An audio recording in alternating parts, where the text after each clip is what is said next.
Bow. Hello everyone and welcome back. This is the third and final video in my series on character design. In this part we'll be working on the equipment design for our character.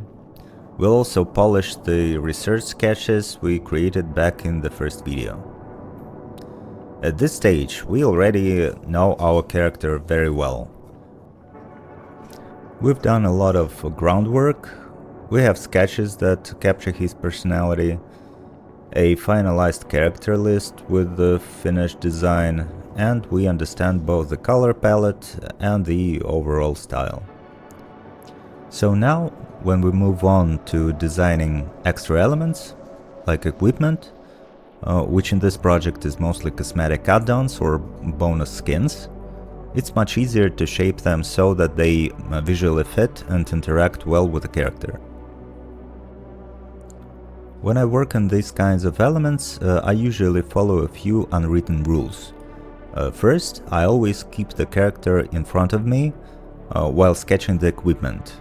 In this case, I constantly place the new item on the character's back to make sure I'm not drifting away and designing it as something standalone.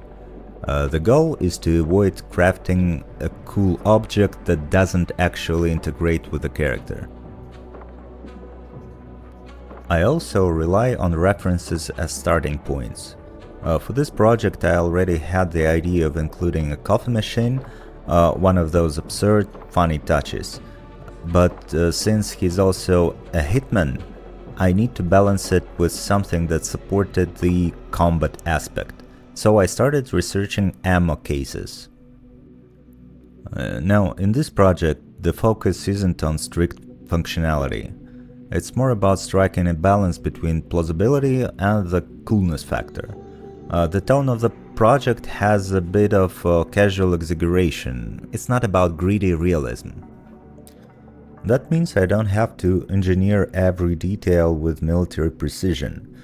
But I also shouldn't push things into unbelievable nonsense. The best design usually have at least some grounding in reality.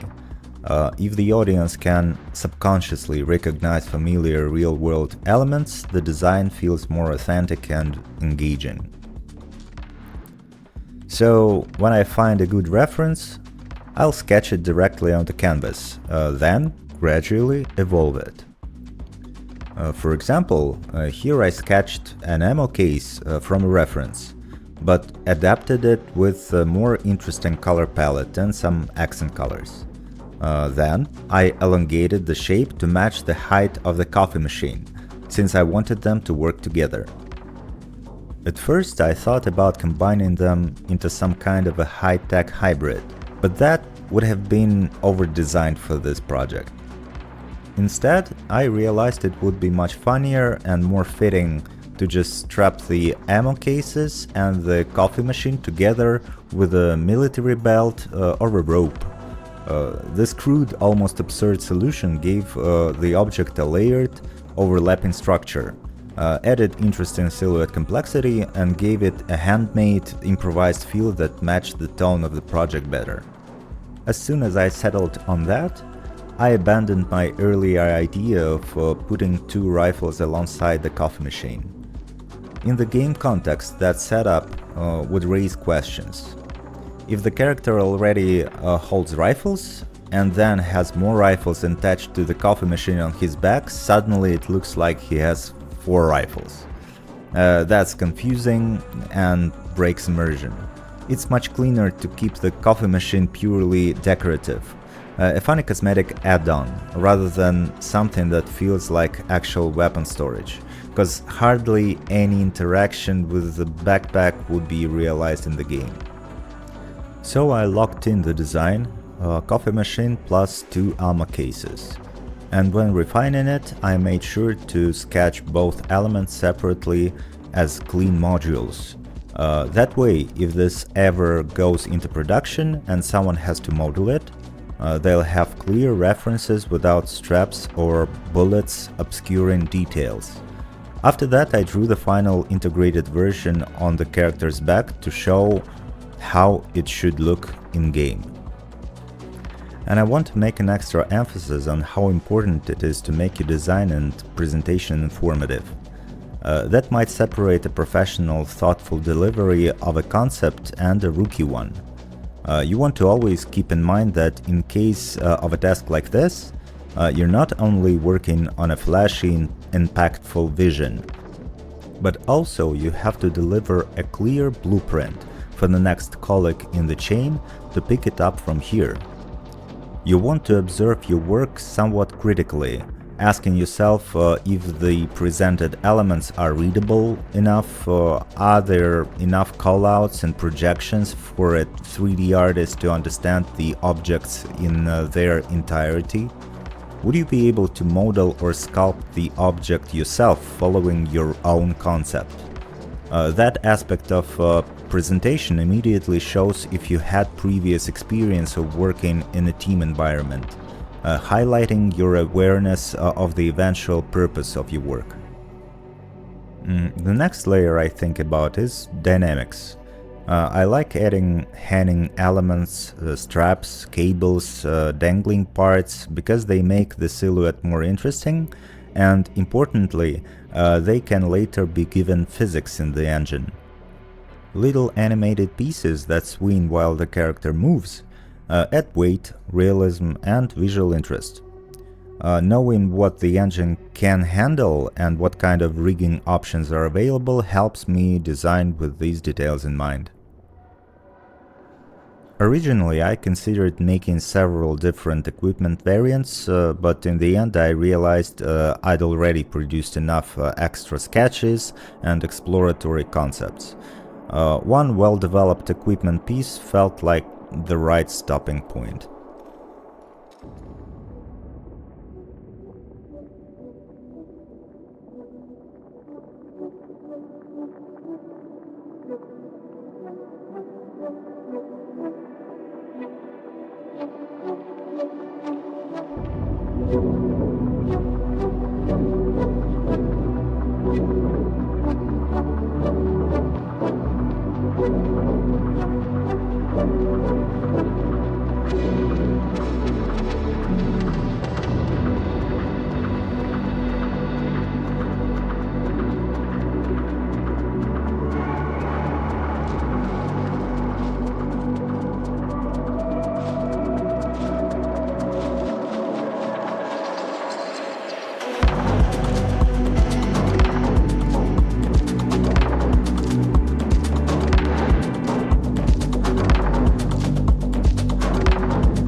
From there, I returned to research sketches of the character.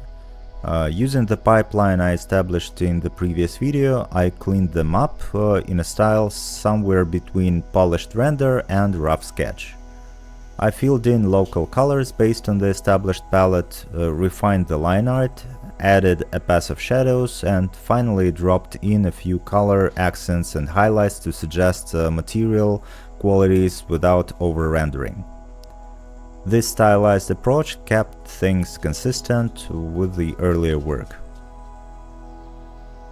Since the design was already established, these research sketches came together very quickly, probably less than a full workday for all three characters. And that highlights an important point. When you really understand your project, your workflow speeds up dramatically. If something is taking endlessly long, it's often not about lack of skill, but about lack of clarity. Once the subject and direction are fully clear, execution becomes much faster as long as you have your basic skills in place. And with that, we've reached the end of this character design series.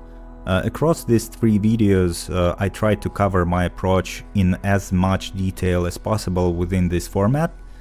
If there are still some aspects you'd like me to dive into more deeply, let me know in the comments. And yes, of course, I haven't forgot. Since this was actually a test assignment, the obvious question is, did I get the job? The answer is yes. The client really liked this concept. After several interviews and meetings with the team and art director, I did receive a job offer.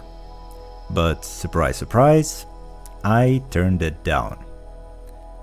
The short version is, the job required relocating to Abu Dhabi in United Arab Emirates.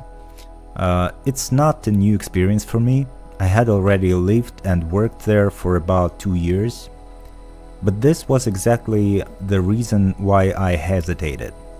I was all too familiar with what to expect in terms of cost of living and other expenses involved. And while the project was interesting, the relocation package and salary just weren't enough to justify going through all the stress of moving again. Here's the thing. If I was, say, 10 years younger, maybe, I know I would take the offer. But I guess here's another non-art related advice, or take it just as opinion, I guess. For me, it's going to be 15 years of working in the industry soon. I'm in my late 30s, and in spite of that, to be frank, every time someone approaches me with some interesting project to take part in, my initial impulse stays the same to this day. Okay, let's do this, Leroy Jenkins, and I just go. And while having the spark in our line of work is always a very welcome bonus, nevertheless, with years, it's important to also start recognizing patterns, especially unhealthy ones. We live in a world which becomes more ruthless with every passing day. And being involved in a job that entails dealing with a dangerous mix of passion, ambition, and hard work, it's super easy to lose track of one's security, prospects, and well-being. And nowadays, there is simply no such thing as a secure job. It hardly ever was a thing, to be honest. More like a city legend retelling the same survivorship bias story about, I don't know, maybe 5% of specialists who worked in this or that big company for years and were very well off. And now even this myth evaporates right before our eyes. So I think nowadays it is absolutely necessary to become your own manager.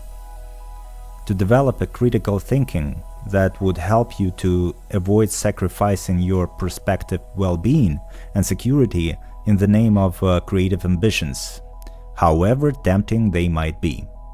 Because not a single company or studio in the world will ever try to protect your interests in the same sense.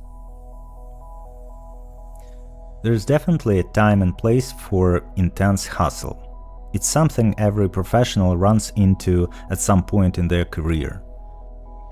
But turning your career into a never-ending race just to keep up with whatever unsustainable pace the industry decides to call the new norm isn't ambition. It's a mistaken self-exploitation for professional merit.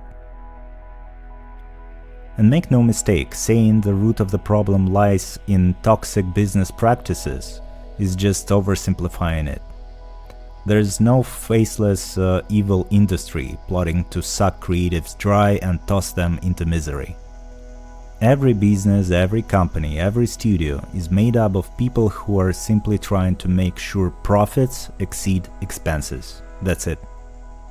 And yes, it's universally true that some projects only become profitable because contributors compromise, whether it's their compensation or working conditions, all for the chance to work on something they're passionate about.